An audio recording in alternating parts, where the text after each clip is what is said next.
Cape Codders remembered the Reverend Dr. Martin Luther King Jr. with the Cape Cod NAACP at the annual march in Hyannis. The march was followed by a service celebrating Dr. King's life and work.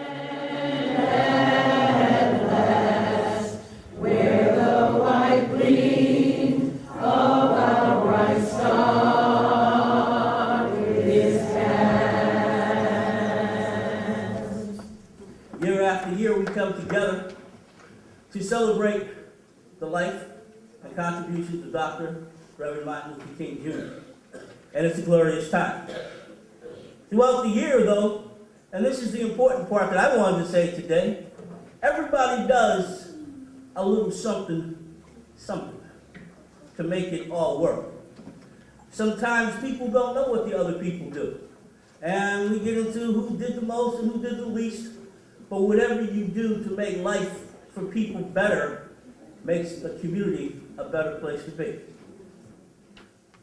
It's so easy to become bitter and cynical, to succumb to the insidious voice in our heads which says, why bother? The forces standing against me and all that I believe in are so overwhelming. Dr. King came to tell us all of the danger of that kind of thinking. Moreover, he stood as a shining example of the power of the individual to move hearts and minds, and ultimately mountains.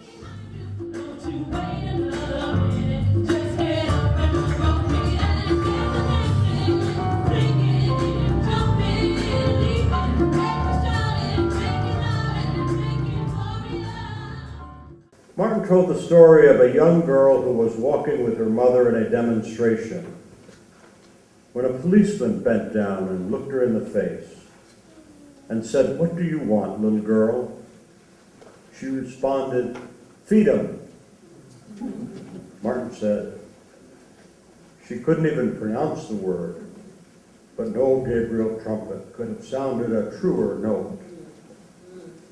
For me, it began as a small boy when I watched my parents sign a petition circulated in our neighborhood. It was an announcement that an African-American dentist was not welcome to build his house there. The petition announced that if he tried to build during the day, the neighbors would tear it down at night. For them, people of color were not welcome. I didn't understand it then.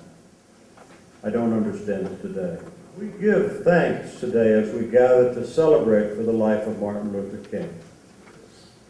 And we celebrate his life not because he was the first to speak for freedom, but because some years ago, when the train of freedom began to pick up speed, he had the courage to lead and the gift of making real the hopes and dreams of all Americans. He knew a truth, and the truth was, if you believe in freedom, if you believe in equality, then the whole of your life must be put in manifesting that belief.